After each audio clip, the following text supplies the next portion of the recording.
সবচেয়ে বেশি প্রস্তুতি দরকার যারা ইলেকশনে পার্টিসিপেট করবে তাদের। আমাদের প্রস্তুতি ঠিক আছে, সবার প্রস্তুতি যদি হয় 13টার প্রস্তুতি একসাথে হলে কোনো অসুবিধা, আমাদের প্রস্তুতি কোনো ঘাটতি নেই। নির্বাচনটা শুধু আইন শৃঙ্খলা বাহিনীর উপরে নির্ভর করে না। নির্বাচনের একটা ওয়ান স্টেক হলো, একটা হলো আইন শৃঙ্খলা বাহিনী, আর একটা হলো আমাদের প্রশাসনে যারা কর্মচারী কর্মকর্তা আছেন তারা, আর একটা আছে হলো আমাদের ইলেকশন কমিশন, আর একটা হলো কি জানি আরও একটা আছে ইলেকশন কমিশন। তারপরে হলো আরেকটা আছে যে আমাদের যারা এই পার্টিগুলি যারা অংশগ্রহণ করে তারা। এখন ধরেন ইলেকশন কমিশনের উপরে নির্ভর করে এই পুলিং অফিসার, প্রিজাইডিং অফিসার, এটা তারা নিয়ন্ত্রণ করে। তারপরে ধরেন যে রিটার্নিং অফিসার, তারপরে অন্যান্য দিকের যে প্রশাসন থেকে আসে, আইন শৃঙ্খলাটা আমরা দেখি। তারপরে হলো মেইন পার্টি হলো যারা ইলেকশন করতেছে। এখন ইলেকশনটার জন্য সবচেয়ে বেশি প্রস্তুতি দরকার যারা ইলেকশনে পার্টিসিপেট করবে তাদের। আমাদের প্রস্তুতি ঠিক আছে, সবার প্রস্তুতি যদি হয় 13টার প্রস্তুতি একসাথে হলে কোনো অসুবিধা, আমাদের প্রস্তুতি কোনো ঘাটতি নেই। আপনারা দেখতেছেন, আপনাকে নিরাপত্তা তো দিতে পারতেছি। তাদের যে স্পেসিফিক কোশ্চেন যে সুষ্ঠু পরিবেশটা নেই, এটা আমরা জানতে যাচ্ছি। এইগুলি হলো মানে রাজনীতিতে অনেক অনেক কথা বলে, এটা তাদেরও জিজ্ঞেস করতে পারেন। আমারটা থেকে আমার যদি জিজ্ঞেস করেন আমি ওনাদের প্রশ্নের উত্তর দিব না। আমরা আমাদের প্রস্তুতি আমরা নিচ্ছি। তাদের সঙ্গে আপনি একমত? তাদের সাথে না, আমি হলো আমার প্রস্তুতি আমি নিয়ে যাচ্ছি। পরিবেশ আছে, আমরা প্রস্তুতি, যেহেতু আমরা আরও সময় আছে প্রায় 5-6 মাসের মতো, আমরা প্রস্তুতি নেওয়া শুরু করে দিয়েছি।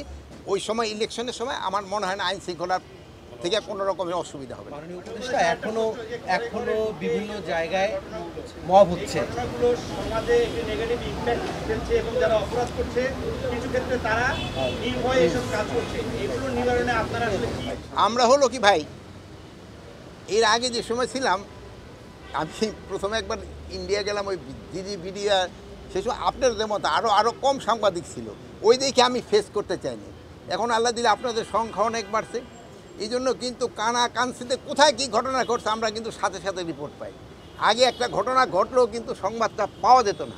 তো আপনি যদি আগের সাথে তুলনা করেন, মব কিছুটা কমে আসছিল, বাট পরে আবার এই 2-3 দিনের আগে যে কুমিল্লা একটা ঘটনা ঘটছে, চিটাগাং একটা ঘটনা ঘটছে, লালমনিরহাটে একটা ঘটনা ঘটছে, ফরিদপুরে একটা ঘটনা ঘটছে।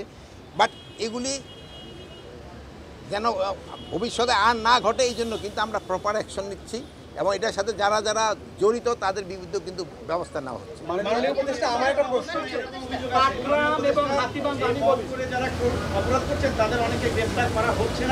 রংপুর অপরাধে এই পর্যন্ত 7 জনকে গ্রেপ্তার করা হয়েছে। এই জন্য যার একজন পানিশমেন্ট দেওয়া হয়েছিল তারও গ্রেপ্তার করা হয়েছে।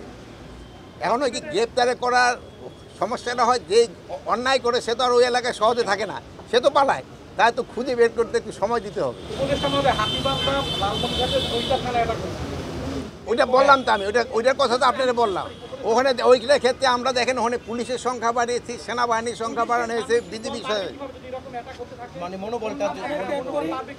শোনেন, আরে ভাই সবাই যদি একজনের প্রশ্নের উত্তর না দিতে হলে তো হবে না।